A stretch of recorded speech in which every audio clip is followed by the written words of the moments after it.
तारीख है 23 जून 1757। यह सिर्फ एक युद्ध नहीं था, बल्कि इसी दिन भारत के इतिहास ने ऐसी करवट ली जिसका असर आने वाले 200 सालों तक भारत में दिखाई पड़ा। आखिर प्लासी के युद्ध ने ऐसा क्या बदल दिया? तारीख है 23 जून 1757। इस दिन बंगाल के नवाब सिराजुद्दौला की सेना और ईस्ट इंडिया कंपनी के बीच युद्ध होता है और इस युद्ध में ईस्ट इंडिया कंपनी का नेतृत्व रॉबर्ट क्लाइव करता है। तो बात करते हैं प्लासी के युद्ध के कारण की। ठीक है, इसका एक कारण ना था, इसके कई कारण थे, जिसमें है आपका अंग्रेजों के द्वारा फर्रुखसियर से मिले दस्तक के अधिकार का दुरुपयोग करना। ठीक, 1770 में अंग्रेजों को क्या मिला? फर्रुखसियर से दस्तक का अधिकार मिला, पर अंग्रेजों ने इसका दुरुपयोग किया। दस्तक जो था एक प्रकार का फ्री पास था, जो ईस्ट इंडिया कंपनी के माल को चुंगी से मुक्त प्रदान करता था। अब दूसरा था इनका अंग्रेजों के द्वारा नवाब को नजीरें भेंट न करना। ठीक, देखिए, अंग्रेजों के द्वारा नवाब को उपहार भेंट न करना। ठीक है, होता ये था कि ताजपोशी के समय नवाब को उपहार देने की परंपरा थी, जिसका अर्थ नए नवाब के प्रति क्या करना था? अपनी सहमति और श्रद्धा प्रकट करना था। नेक्स्ट कि आपका नवाब के आदेशों के विरुद्ध अंग्रेजों के द्वारा कलकत्ता की किलेबंदी जारी रखना। ठीक, इसमें क्या करते हैं? इसमें जो अंग्रेज हैं वह क्या करते हैं? नवाब के आदेश हैं उनके विरुद्ध क्या करते हैं? कलकत्ता की किलेबंदी जारी रखते हैं। और एक दूसरा कारण ये भी है ब्लैक हॉल की घटना। तो जो ब्लैक हॉल है, इसकी घटना होती है 20 जून 1756 को। क्या थी इसकी पूरी कहानी? देखिए, इसमें क्या होता है, एक छोटी सी कोठरी में सिराजुद्दौला, ये वही सिराजुद्दौला है जिसने पानीपत का युद्ध लड़ा, किसके साथ? अंग्रेजों के साथ। ठीक, तो इसने क्या किया? इसने एक छोटी सी कोठरी में सिराजुद्दौला के 146 अंग्रेजों को बंदी बना लिया। ठीक, और इनमें जीवित रहने वालों में से जो हॉलवेल है, वो ये जो आपके हॉलवेल है, उसको इस घटना का रचयिता माना जाता है। क्लियर? तो देखिए, आपको क्या याद रखना है? आपको याद रखना है कि प्लासी का युद्ध होता है 23 जून 1757 को। किसके बीच होता है? बंगाल के नवाब और ईस्ट इंडिया कंपनी के बीच। ठीक, और इसमें बंगाल के जो नवाब होता है वह होता है आपका सिराज-उद-दौला, और वहीं पे ईस्ट इंडिया कंपनी का नेतृत्व कौन करता है? Robert Clive. ठीक, अब देखिए क्या होता है इसमें कि यह युद्ध अंग्रेजों की सैन्य शक्ति से अधिक, ठीक है, यानी कि अगर बात करें कि यह यानी कि प्लासी का युद्ध अंग्रेजों की सैन्य शक्ति से अधिक क्या था? षड्यंत्र और कूटनीति जो थी उसकी देन थी। नवाब के सेनापति, जो नवाब, ये वही नवाब है जिसने पानीपत का युद्ध लड़ा, वह है आपका सिराजुद्दौला। तो सिराजुद्दौला का जो नवाब होता है, जो नवाब सिराजुद्दौला होता है उसका सेनापति होता है मीर जाफर। तो इसने क्या किया? इसने नवाब के साथ विश्वासघात किया। ठीक, बंगाल, देखो इसका एक बड़ा कारण क्या था कि जो बंगाल का नवाब था सिराजुद्दौला, उसका जो सेनापति होता है मीर जाफर, वह क्या करता है? सिराजुद्दौला के साथ विश्वासघात करता है।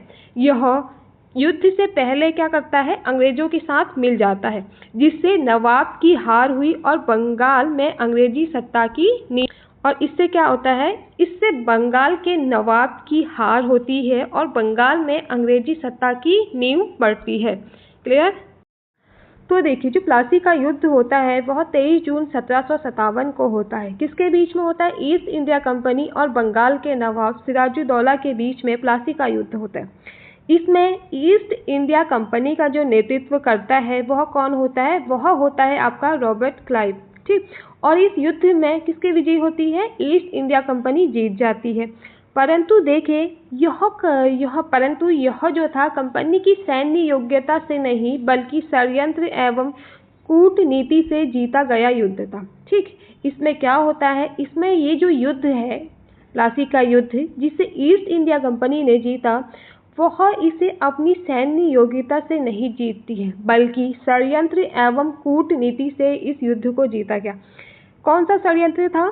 जिसमें आपके बंगाल के नवाब का जो क्या था, आपने देखा होगा इससे पहले, जो क्या था, सेनापति होता है मीर जाफर। तो जो मीर जाफर है वह ईस्ट इंडिया कंपनी से जाके मिल जाता है। क्लियर? और इसमें जो ईस्ट इंडिया कंपनी होती है वह मीर जाफर ने कंपनी का साथ दिया होता है, और इसमें ईस्ट इंडिया कंपनी जो होती है वह क्या करती है, मीर जाफर को बंगाल का नया नवाब बनाती है। ठीक, अब देखो क्या होता है, कंपनी ने मीर जाफर को बंगाल का नया नवाब बना दिया क्योंकि उसने प्लासी के युद्ध में अंग्रेजों का साथ दिया था। इस युद्ध के बाद कंपनी को बंगाल के समृद्ध संसाधनों तक पहुंच स्थापित हो गई। ठीक, नोट करना कि जो प्लासी के युद्ध के बाद क्या होता है, जो अंग्रेज थे, ठीक है, यानी कि जो ईस्ट इंडिया कंपनी थी, उसको बंगाल के समृद्ध संसाधनों तक पहुंच स्थापित हुई तथा बंगाल, बिहार, उड़ीसा में स्वतंत्र रूप से व्यापार करने की छूट मिल जाती है प्लासी के युद्ध के बाद। ठीक, अब देखते हैं कि यह कंपनी की क्या होती है, सैन्य विजय क्यों नहीं होती है? क्योंकि कंपनी की सेना संख्या में कम होती है। सिराजुद्दौला की सेना अधिक होते हुए भी युद्ध में निष्क्रिय रही। क्यों? क्योंकि सिराजुद्दौला का जो क्या था, सैनिक था मीर जाफर, ठीक है, एवं अन्य अधिकारी गद्दारी से ही कंपनी को जीत मिलती है। ठीक, अब इसका एक मिनट, तो युद्ध के परिणाम क्या होते हैं? ईस्ट इंडिया कंपनी को अपार आर्थिक एवं राजनीतिक लाभ होता है। कंपनी का बंगाल की राजनीति में क्या होता है, हस्तक्षेप हो जाता है। ठीक, क्या होता है, ईस्ट इंडिया कंपनी को अपार आर्थिक एवं राजनीतिक लाभ होता है और कंपनी का बंगाल की राजनीति में हस्तक्षेप बढ़ना शुरू हो जाता है। बंगाल की अपार धन संपत्ति अब कंपनी के नियंत्रण में आ जाती है और भारत में कंपनी के जो प्रभुत्व की नींव यहीं से पड़ती है। ठीक, यानी कि भारत में कंपनी के प्रभुत्व की नींव यहीं से पड़ी। अब हम देखते हैं कि प्लासी के बाद की घटनाएं। देखो इसमें क्या होता है, इस युद्ध में मीर जाफर को बंगाल की गद्दी पर बैठाया जाता है। ठीक, प्लासी के युद्ध के बाद जो क्या होता है, मीर जाफर वही है जिसने अंग्रेजों का साथ दिया था। ठीक, और अंग्रेज मीर जाफर को बंगाल की गद्दी पर बैठाते हैं, किंतु शीघ्र ही कंपनी और मीर जाफर के बीच में भी मतभेद उत्पन्न हो जाता है। मीर जाफर कंपनी को निर्धारित जो धनराशि है वह नहीं लौटा पा रहा था, जबकि कंपनी की ओर से धन की मांग बढ़ती ही जा रही थी। अंग्रेजों को इस समय धन की अति आवश्यकता थी, अतः कंपनी ने मीर जाफर की जगह उसके दामाद मीर कासिम को बंगाल का नवाब बनाने का निर्णय किया। ठीक, पहले किसे, मीर जाफर। जब मीर जाफर क्या करता है, कंपनी की जो मांगे हैं उनको पूरी नहीं कर पाता है, तो कंपनी मीर जाफर की जगह उसके दामाद मीर कासिम को बंगाल का नवाब बनाने का निर्णय करती है, ताकि जो नया नवाब है वह उन्हें फिर से धन दे सके। इस घटना को अधिकतर इतिहासकार बंगाल की दूसरी क्रांति कहते हैं। क्लियर? अब है देखिए, मीर कासिम जो होता है कुटिलता से नवाब बना, किंतु वह एक साहसी तथा स्वाभिमानी शासक था। ठीक, कंपनी के अनुचित हस्तक्षेप तथा दबाव में उसके द्वारा कंपनी शासन चलाना संभव नहीं था, अतः शीघ्र ही कंपनी तथा उसके बीच भी क्या होते हैं, मतभेद उत्पन्न हो जाते हैं। ठीक, पहले कंपनी किसे बनाती है, मीर जाफर को। ठीक, मीर जाफर और कंपनी के बीच में क्या होता है, मतभेद उत्पन्न होते हैं।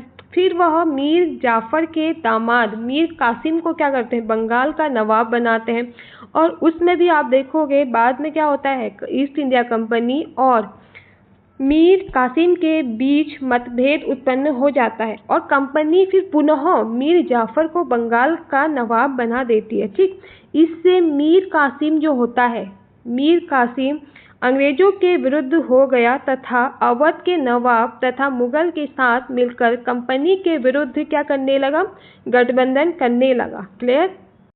तो आगे क्या होता है, देखिए आगे क्या होता है, यह मीर कासिम, ठीक है, ये क्या करता है, अंग्रेजों से एक युद्ध लड़ता है जिसे बक्सर का युद्ध बोला जाता है। ठीक, अभी जो बक्सर का युद्ध है इसे हम नेक्स्ट वीडियो में करेंगे।